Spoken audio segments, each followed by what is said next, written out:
most people in India may be addicted to their coffee, and there's one brand that does stand out, and that, without a doubt, is Starbucks. Maybe the coffee penetration is low in a country like India, but there ain't nobody who doesn't know what Starbucks is. Today, I am at one of the Starbucks outlets right here in Kamala Mills, Mumbai, with Sushant Dash, who is the CEO at Tata Starbucks. Sushant, good to have you on ET Now, and I see all of the, very cool festive offers right now, and there's a lot of localized offers as well. Tell us a little bit more about what's been planned for the festive season. So first and foremost, thank you for inviting me to ET Now. It's always a pleasure. Yeah, lots happening. I think even the last time when we spoke, I did talk about, for us, it's about showcasing what Starbucks stands for, which is about the human connection, our international expertise in terms of our coffee, but at the same time, also creating empathy in the community in India. So we also want to be Starbucks for India. And as part of that, one of the things that you see obviously is our Diwali celebrations. This is the first time that we are doing a complete 360 degree in terms of what Diwali means to us. And as a festival, it is all about human connections, which is what we stand for as a brand. So a great fit. We have a whole range of drinks. We have 4 new drinks, which we have launched for Diwali, where we celebrate saffron and pistachio. All the drinks are based on that, made for the Indian palate. I think we have also tied up with Bombay Sweet Company, which by itself is something unique and different. I can't wait to sample Oh, that. you should, you should. It's beautiful. So we have 3 desserts, which goes with the season. And we also have a whole slew of merchandise for the first time, which celebrates Diwali in terms of and tradition. So that's one part. But I think there's a larger story in terms of localization that we are talking about here.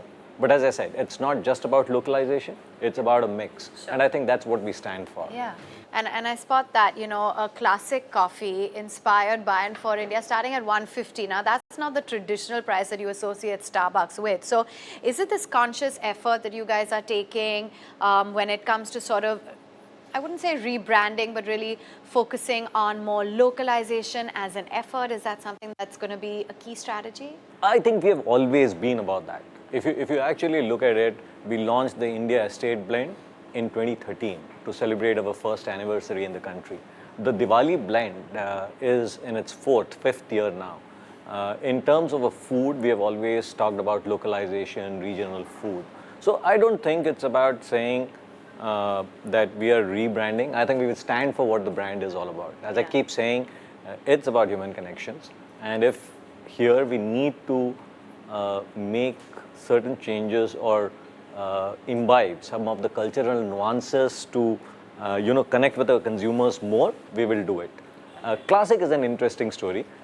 Classic is actually a couple of things on Classic. Classic one, I think, is one of the first beverages that we have developed keeping in mind what the Indian consumer wants. So in some ways it's a homage to the Indian consumer in terms of the taste preference, in terms of the mouthfeel. We're used to a thicker, slightly more creamier mouthfeel because we come from a tea heritage. So we did a lot of work to understand what the consumer is looking at.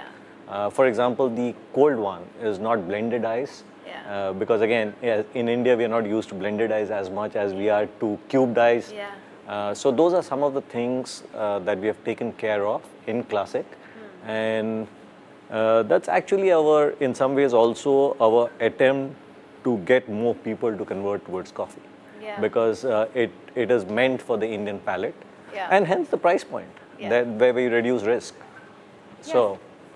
And that's just something I want to touch upon as well, because India, I think, is a fairly low coffee consuming country, about 25%. So will you maybe look at more tea offerings, or will you be, sort of tweaking those flavors in order to adhere to this taste and this blend and all of that you're talking about?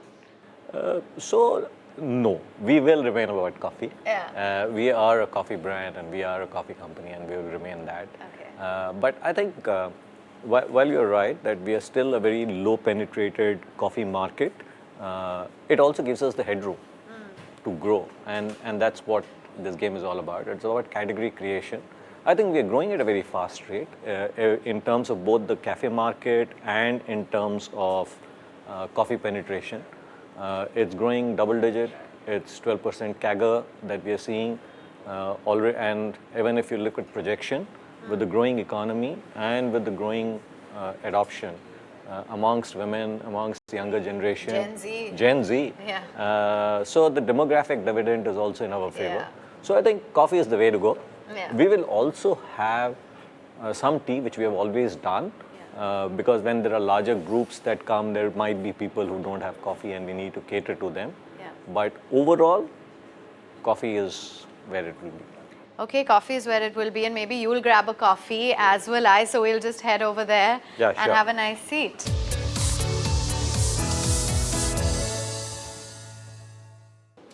Now that we're cozily settled, you with your, what are you having? I'm having a nitro cold brew. Okay, I'm being boring and having a green tea, but you know, I wanted to understand from you, you've been talking about growth. What about growth for Starbucks in India? Because you guys had spoken about opening a new store every third day and that it would be 1,000 by 2028. Are you on track? I think we are on track. What are we at right now? 470 odd. Okay. We are 460 odd, and I think we are now in 71 towns. Okay. I think we've just over the last 2-3 months opened in 5 or 6 new cities: Varanasi, Prayagraj, Jammu. So yeah, we continue our expansion. We are opening stores at quite a brisk pace. Yeah. What's the average capex per store? Of course, it would depend on, I guess, location and Yeah, and I obviously city. won't discuss Yeah. numbers, but it depends. It Yeah. depends in terms of the format that we are Sure. doing. It depends in terms of the size of the store and location. And is there a conscious effort to penetrate more into the tier 2 and 3 towns? How do they perform, the Starbucks versus the metros? So surprisingly, they perform as well as Really? yeah. In fact, which is one of the reasons as to why over the last maybe 24, 36 months we have expanded to so many new cities. But having said that, it's not that the growth or the majority of the stores will still be in the larger cities and metros. I think we have a significant headroom as coffee penetration increases to have more stores in the larger cities. So it will be both. So I would say that 60-70% of our new stores will continue to come from the metros and the larger cities, and will continue to grow in the smaller cities. Okay. And what kind of growth are you, what is going to propel the growth when it comes to Starbucks? What are going to be the key growth drivers? So I think for us, we are quite clear that growth, unlike let's say a mature category where the category exists and you gain by gaining share from either the unorganized or from other brands, that's not the case for us. For us, we have to create demand. We have to accelerate the change and make coffee into a habit. Today, people come to a cafe or Starbucks more for an occasion. You have a meeting, you have your birthday, you're catching up with friends. We need to make it into a habit. We need people to come more regularly. That is actually what will propel the growth. So as coffee penetration increases, as people drink more coffee, we will also grow. That's what we are banking on. And I think we have created a lot of that over the last 10 years. If you look at it, the cafe culture in terms of the growth has been driven by us, and we'll continue to do that. So the pillars for that remain what I spoke about earlier. I think there are 3-4 parts to it. The first part is great coffee, international coffee, coffee which our partners craft at the store and keep innovating with. 2, localizing, making it more for the Indians in terms of both the taste profile, kind of stores, and third is the food. Food is an important part of, as Indians, we just don't have a beverage. We need food, right? So what we do with food and how we grow the food attach, I think those would be the 3 pillars for growth. Got it. And we're also looking, Sushant, at a time when there is competition from some of the bigger players entering. There's Pret or Tim Hortons, and then you have the more artisanal coffee players as well. So what's the game plan to take on the competition? Are you worried or? No, Yeah. I think it's No sleepless nights, not because of coffee, not because of competition either. yeah, I think, as I've said this before, competition is good. It'll help us, and we welcome that. I think it will help to grow the category. You know, you start worrying about competition when there is a mature market and people are trying to gain share from each other. I think currently we are at such a place where there's so much of headroom in terms of uh, coffee penetration. Yeah. And more the number of players, the better we will grow. Yeah. And so I think we're in a good place. And we were chatting about this earlier. One of the key USPs is when it comes to sourcing of beans. The fact that you said that, yes, of course, it is localized, but you guys have a great relationship with the farmers in India. And then there are beans, of course, sourced from across the globe. Can you tell us a little bit more about how that works? I think that's one of the biggest advantages we bring to the table. And also, I think one of our USPs. I think we have a 50-year of legacy as Starbucks brand, and we have been sourcing for 50 years from all the coffee growing regions, which I don't think many of the competition can claim to do, or many other brands globally can claim to do. And we source the top 3% Arabica. So when we say that we give you the best coffee, we actually mean it. It is backed by actually the product. Third, we are also committed to ethical sourcing.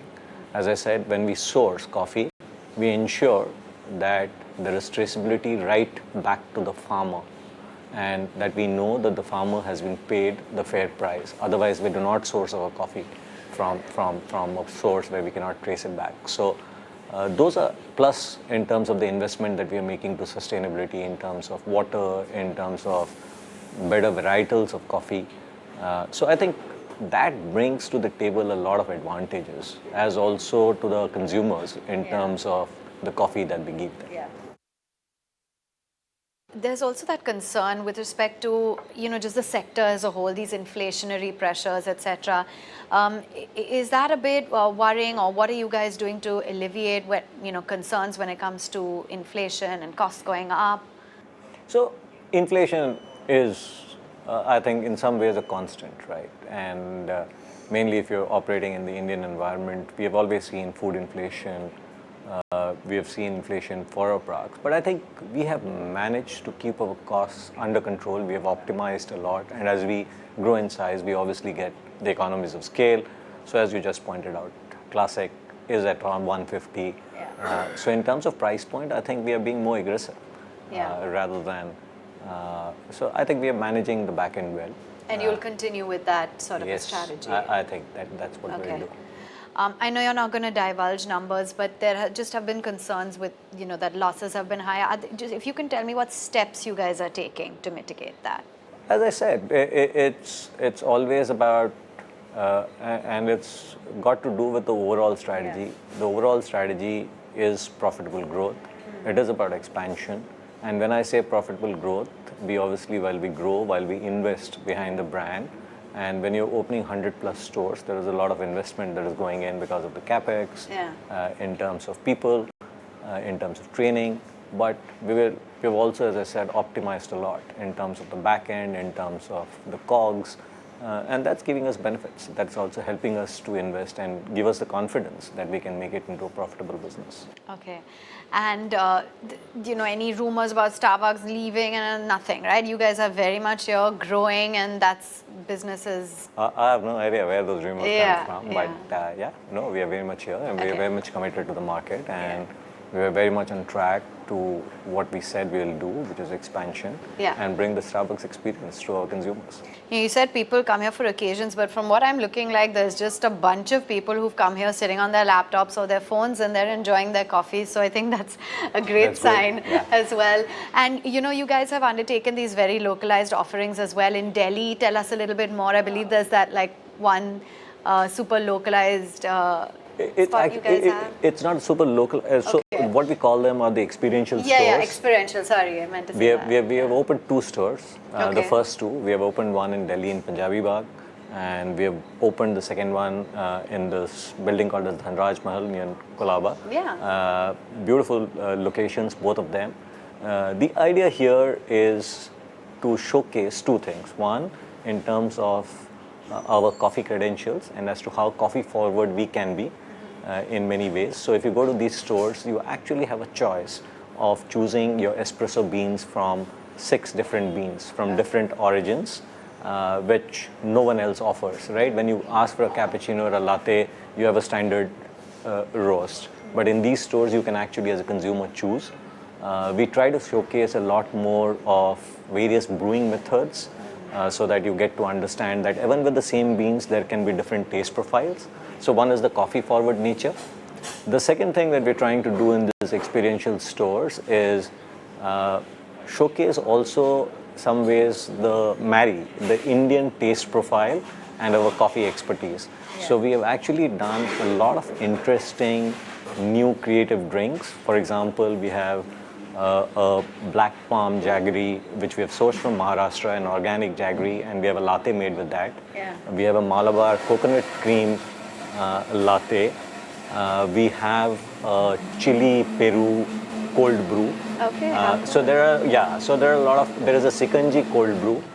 So it marries traditional Indian flavors, drinks, ingredients, and the Starbucks expertise in terms of craft. So we're trying to showcase that. And the third is obviously in terms of the design of the store.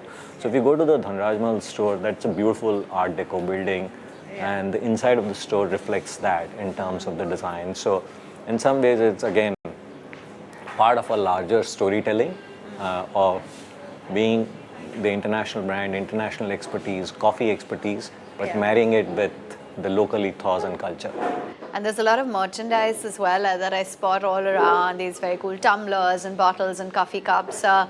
Is that a big part, or how much of it is, does it contribute? Does that sell? It's not a large part of our sale. I think it's 2% or 3% in terms of overall sale. But I think it does a lot in terms of creating touch points for the brand. And the current merchandise that you see, a lot of it is because of Diwali. This is the first time that we have Diwali is a time for gifting, and we have realized that Starbucks merchandise are a great item to gift. So we have this whole range of merchandise for that. Okay, that's amazing. And where is as we speak, where are the next few Starbucks, outlets cropping up across India? I actually don't know. Okay. I also keep finding out, but I'm sure we will have quite a few coming up across all parts. Okay, great. Good to know. Thank you so much, Sushant, for taking time out and accommodating us. Thank you. Thank you for your time, and thank you for doing this. Yes, of course, enjoying our beverages as we do. Thank you. Thanks.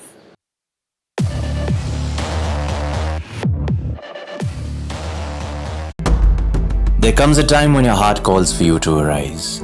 Plant your feet solid into the ground. Decide your own limits, and then break right through them.